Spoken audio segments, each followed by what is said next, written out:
What does it mean to be strong? That's what Ippo continuously asked himself over the original 76 episode series as he slowly gained more self-confidence while subsequently gaining the skills to pulverize the unholy hell out of anything that moves in the name of boxing. At its core, Hajime no Ippo was a coming-of-age story with a whole lot of scenes of dramatic fighting. It was up to Ippo and his coach to find plans of attack or maybe even just defenses against each new crazy boxer. In the ring, time kicked ass as the anime truly knew how to put on a good show. All in all, the original show was great. New Challenger is essentially a continuation that just happened to be made several years later. Championships have been won, characters have met and exceeded their limits, tears have been cried, and everyone has reached the impossible. New Challenger is pretty much just more of that.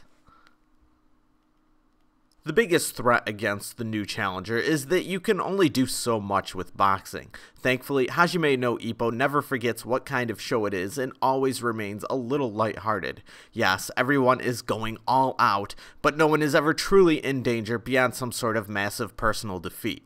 Something New Challenger does do, though, to mix things up, is actually give some of the other characters quite a few episodes to shine and remain in the spotlight.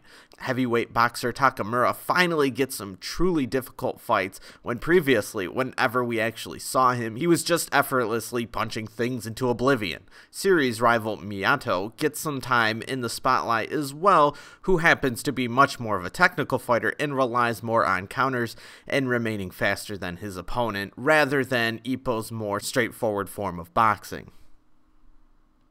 Hajime no Ippo is a franchise that has integrity as well as characters you can care about, but by this point, if you're still watching, it's pretty much just to purely watch the dramatic fighting. Watching the secondary characters in dramatic battles may be meaningless to newcomers, but it should deliver a great sense of satisfaction to longtime fans. I couldn't really manage to fool myself into thinking that this show was anything more than a guilty pleasure, though.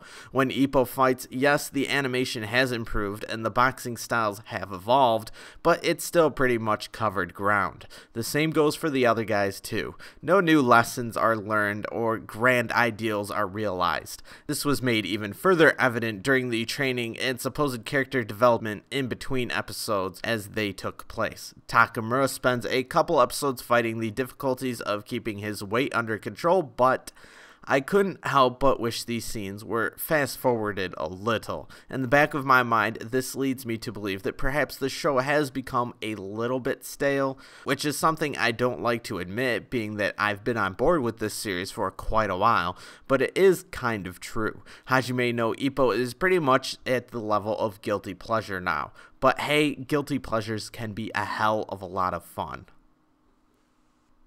I recommend watching the original series for some very powerful dramatic boxing scenes. If fighting shonen shows are your thing, it is truly good stuff. As a sequel series, New Challenger is exactly everything you would expect, which is great, while at the same time it's nothing more either, so take that as you will. Hajime no Ippo New Challenger receives a 7 out of 10.